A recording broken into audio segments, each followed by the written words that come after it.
எல்லாரும் வேதனையில் இருக்கிறோம். இதுலேருந்து மீண்டு வரணுங்கிறது தான் எங்கள் ஆசை. ஆனால் இதுக்கு இடையில் ஜி.கே. மணி கூட்டணி பேசுகிறான், அப்புறம் ஒரு கட்சி அந்த கட்சி கூட கூட்டணி சேர போகிறான், அந்த கட்சியில் சேர போகிறான்.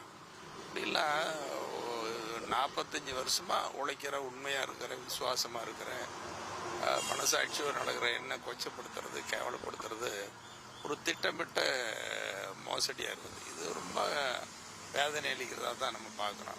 செல்வ பெருந்தகை பாஜக போதுன்னா அந்த இடம் சுவாகா தான் அப்படின்ற மாதிரி சொல்லிடுறாங்க.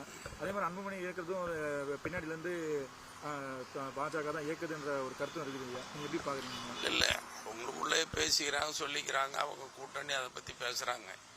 எங்கள் கூட்டணியை பொறுத்த வரையில் எங்கள் மருத்துவரையாவும் எங்கள் சென்னையா மருத்துவர் அன்புமணியும் எடுக்கிற முடிவு தானே தவிர தனிப்பட்ட முறையில் யாரும் எடுக்கிற முடிவு இல்லை.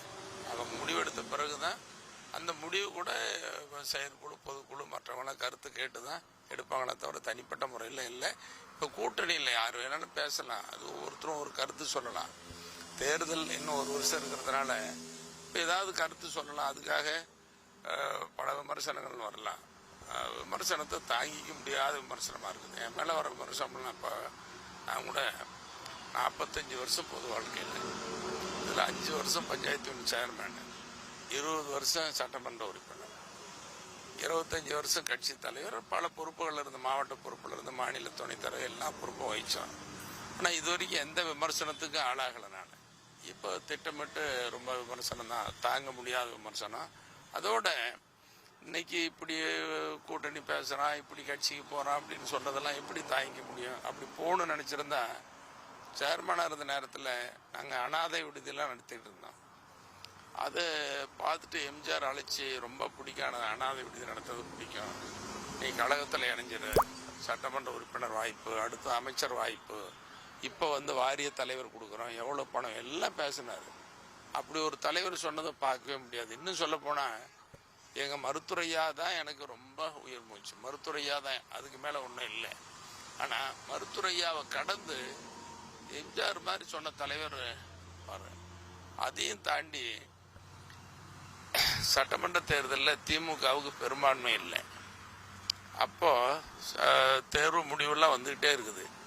இப்போ கலைஞர் சொல்கிறாரு, மணி நீங்கள் மருத்துவரையா கிட்ட சொல்லி ஆதரவு கடிதம் கொடுக்கணும், நீங்கள் துணை முதலமைச்சர் ஆகிக்கலான்னு சொல்லி சொல்கிறார். நாங்கள் அதெல்லாம் வேண்டாண்ணா, அந்த மாதிரிலாம் வேண்டாம், நாங்கள் திமுகவோட கூட்டணி, நிபந்தனையற்ற ஆதரவு கொடுப்போம், மருத்துவரையா கடிதம் கொடுப்பாருன்னு சொல்லி அதெல்லாம் கூட நாங்கள் தட்டி கழிச்சோம். அதுக்கு மேலே புரட்சி தலைவி இந்த அம்மா சொன்னதெல்லாம் சாதாரணமானதில்லை. மணி சட்டமன்றத்திலேயே வெளியில் எனக்கு எதிராக நீங்கள் பேசினா கூட என் மனசு நோகாமல், என் மனசு புண்பட முடியாது இல்லாமல் நாகரிகமாக நயமான வார்த்தையில் போட்டு பேசுகிறீங்க, அது உங்களுக்கு இருக்கிற சிறப்பு. ஆனால் நீங்கள் இருக்க வேண்டிய கட்சி அது இல்லை, நீங்கள் வந்துடுங்க, என் கட்சியில் உங்களை நல்ல நிலையில் எப்படி வச்சுருக்கணும் வச்சுருக்கணும், உங்கள் பண்பு, உங்கள் நடவடிக்கைலாம் எனக்கு ரொம்ப பிடிக்குன்னு சொன்னாங்க. நான் போகலை. அப்படியெல்லாம் வாழ்ந்துக்கிட்டு இருக்கிற எங்களை இப்போ அப்படி இப்படின்னு கொச்சப்படுத்துறது எப்படி ஏற்றுக்க முடியும்? இப்போ எங்களுக்கு இருக்கிற வேதனையெல்லாம் 2 பேரும் ஒன்றா சேர்ந்து பேசணும், ஒரு சுமூகமான முடிவு சீக்கிரம் வரணுங்கிறது தான். இன்னும் சொல்லப்போனால் எங்கள் ஐயா மருத்துவர் ஐயா கிட்ட தொடர்ந்து பேசுகிறேன், வற்புறுத்துறேன், சண்டையே போடுறேன்.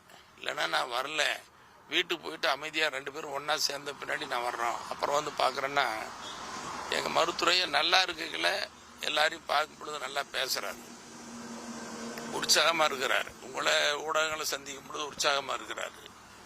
அதுக்கு மேலே தனியாக அவரு நாங்கள்லாம் பேசும் பொழுது கண்கலங்கிறாரு, கண்ணீர் வடிக்கிறாரு, ரொம்ப வேதனைப்படுறாரு. அதெல்லாம் தாங்க முடியல.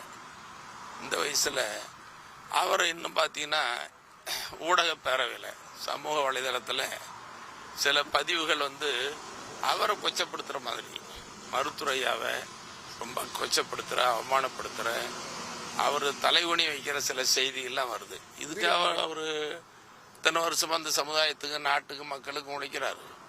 இந்த செய்தி போடுறதுல யாருக்கு என்ன லாபம் வருது? அதனால் நான் ரொம்ப எங்கள் ஊடக பேரவை அல்லது மற்ற சமூக